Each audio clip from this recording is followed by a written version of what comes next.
गंगणपतये नमो नमः।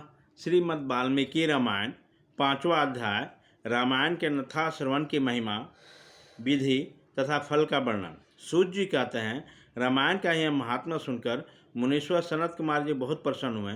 उन्होंने मुनीश्वर नारद जी से पुनः जिज्ञासा की। सनत कुमार जी बोले, मुनीश्वर, आपने रामायण के महात्मा कहा, अब मैं उसकी विधि सुनना चाहता हूँ।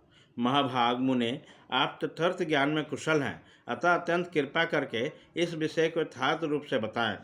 नारद जी कहते हैं, महर्षियों, तुम लोग एकाग्रचित्त होकर रामायण की विधि सुनो, जो संपूर्ण लोगों में विख्यात है। यह स्वर्ग तथा मोक्ष संपत्ति को वृद्धि करने वाला है। मैं रामायण कथा का श्रवण का विधान बता रहा हूँ, तुम सब लोग उसे सुनो।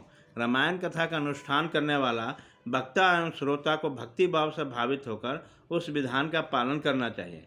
उस विधि का पालन करने से करोड़ों पाप नष्ट हो जाते हैं। चैत्र मास तथा कार्तिक मास के शुक्ल पक्ष की पंचमी तिथि को कथा आरंभ करना चाहिए। पहले स्वस्ति वाचन करके फिर यह संकल्प करें कि हम 9 दिनों तक रामायण की अमृतमय कथा सुनेंगे। फिर भगवान से प्रार्थना करें, श्री राम, आज से मैं प्रतिदिन मैं आपकी अमृतमय कथा सुनूंगा। यह आपकी कृपा प्रसाद से परिपूर्ण हो। नित्य प्रति अपमार की शाखा से दंत शुद्धि करके राम भक्ति में तत्पर होकर विधि पूर्वक स्नान करें। अपने इंद्रियों को संयम रखकर भाई बंधुओं के साथ स्वयं कथा सुने।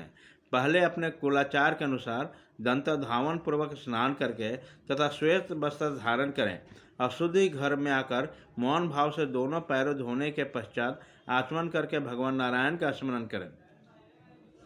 फिर प्रतिदिन देव पूजन करके संकल्प पूर्वक भक्ति भाव से रामायण ग्रंथ की पूजन करें।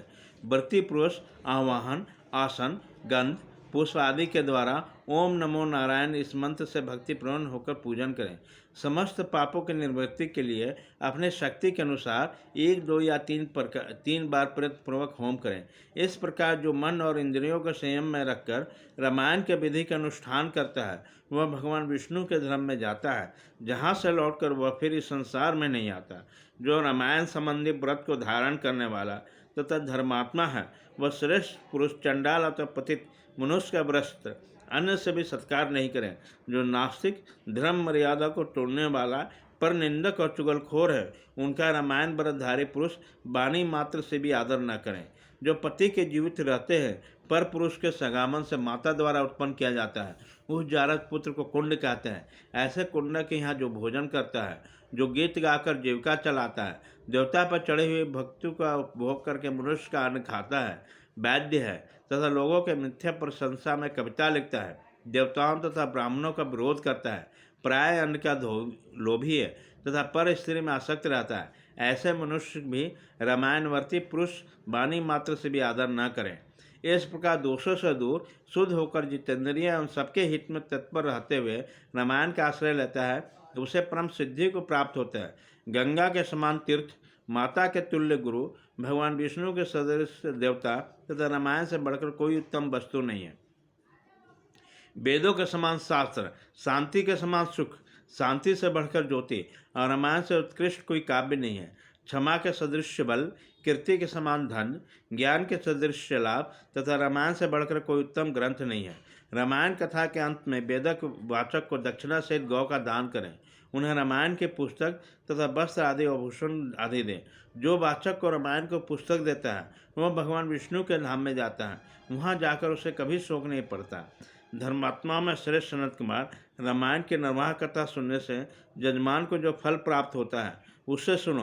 पंचमी तिथि को रामायण को अमृतमय कथा को आरंभ करके उसके श्रवण मात्र से मनुष्य सब पापों को मुक्त हो जाता है।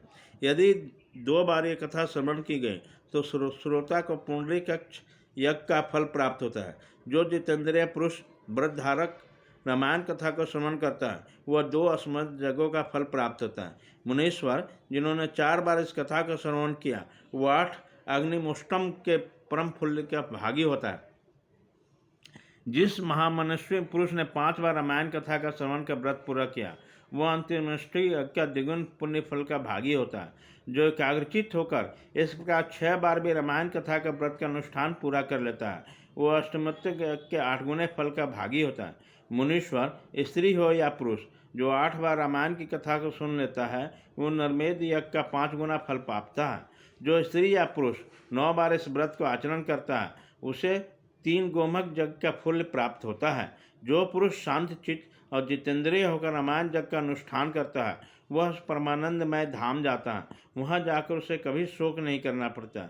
जो प्रतिदिन रामायण का पाठ अथवा श्रवण करता है, गंगा नहाता है, धर्म मार्ग का उपदेश देता है, ऐसे लोग संसार सागर में मुक्त हैं, इसमें संशय नहीं है। महात्माओं, यतियों, ब्रह्मचारियों तथा परिवारों को भी रामायण की निर्वाह कथा सुननी चाहिए। राम कथा को अत्यंत भक्तिपूर्वक सुनकर मनुष्य महान तेज से उद्दीप्त हो उठता है और ब्रह्मलोक में जाकर वह आनंद का अनुभव करता है। इसलिए विपेंद्रगण, आप लोग रामायण की अमृतमय कथा सुनिए। श्रोताओं के लिए सर्वोच्च सर्वनीय वस्तु है और पवित्र परम उत्तम है। दुस्वप्नों के नष्ट करने वाली कथा धन्य है, इसे प्रयत्नपूर्वक सुनना चाहिए। जो मनुष्य श्रद्धायुक्त होकर इसका एक श्लोक या आधा श्लोक भी पढ़ता है वह तत्काल ही करोड़ों उत्पातकों से छुटकारा पा जाता है। यह गुहम से भी गुहमते वस्तु है, इसे सत्य पुरुषों को ही सुनाना चाहिए। भगवान श्री राम के मंदिर में अथवा किसी पुण्य क्षेत्र में सत्पुरुषों के सभा में राम कथा का प्रवचन करना चाहिए। जो ब्रह्मद्रोही, पाखंड पूर्वक आचरण में तत्पर तथा लोगों के ठगने वाली वृत्ति से युक्त है, उन्हें यह परम उत्तम कथा नहीं सुनानी चाहिए। जो काम अथवा दोषों का त्याग कर चुके हैं, जिनका मन राम भक्ति में अनुरक्त रहता है तथा जो गुरुजनों के सेवा में तत्पर है, उसी के समक्ष यह मोक्ष साधनभूत कथा बाँचनी चाहिए।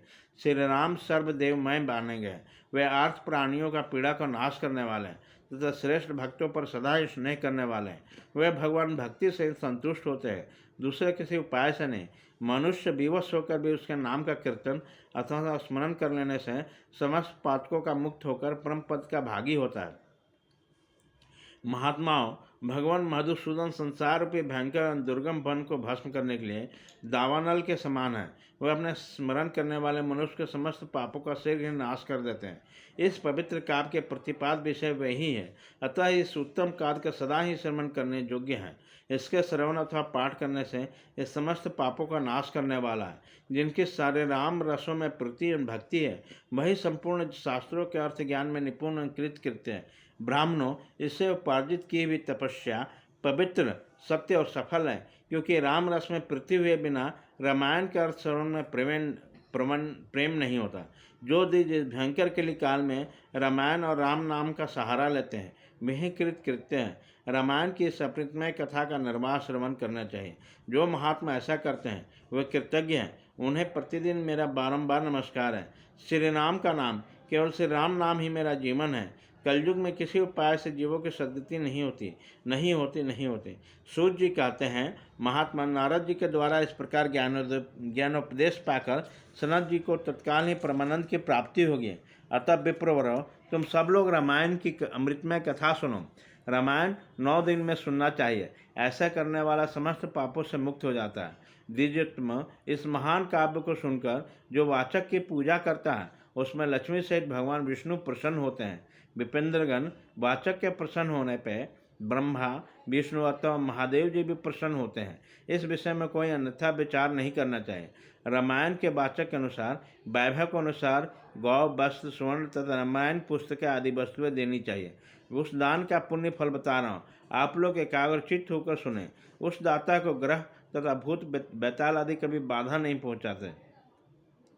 श्री रामचरित्र का श्रवण करने पर श्रोता के संपूर्ण श्रेय की वृद्धि होती है। उसमें न तो अग्नि की बाधा होती है, न चोर आदि का भय। वह ही जन्म में उपार्जित किए हुए समस्त पापों से तत्काल मुक्त हो जाता है। वह शरीर के अंत होने पर 7 पीढ़ियों के साथ मोक्ष का भागी होता है। पूर्व काल में सनत कुमार मुनि के भक्ति प्रयोग पूछने पर नारद जी ने उसने जो कुछ कहा वह सब मैं आप लोगों को बता दिया। रामायण आदि काव्य है, यह संपूर्ण वेदों के सम्मति के अनुकूल है। इसके द्वारा समस्त पापों का निवारण हो जाता है। यह पुण्यमय काव्य भी संपूर्ण दुखों का विनाशक तथा समस्त पुण्य और योगों का फल देने वाला। जो विद्वान इसके एक या आधे श्लोक का भी पाठ करते हैं उनको कभी पापों का बंधन नहीं प्राप्त होता है। श्री राम को समर्पित किया हुआ ये पुण्य काव्य संपूर्ण कामनाओं को देने वाला। जो लोग भक्तिपूर्वक इससे सुनते और समझते हैं उनको प्राप्त होने वाला पुण्य फल का वर्णन सुनो।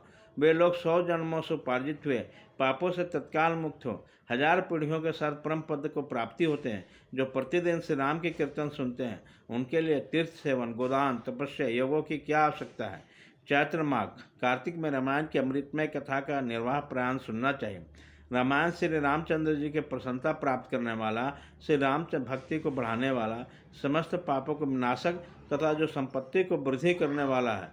जो एकाग्रचित्त होकर रामायण को सुनता अथवा पढ़ता है वह सब पापों से मुक्त हो भगवान विष्णु के लोक में जाता है। इस प्रकार श्री स्कंद पुराण के उत्तरखंड में श्री नारद सनत कुमार के संवाद के अंतर्गत रामायण महात्म के प्रसंग के फल में वर्णन नामक 5वां अध्याय पूरा हुआ।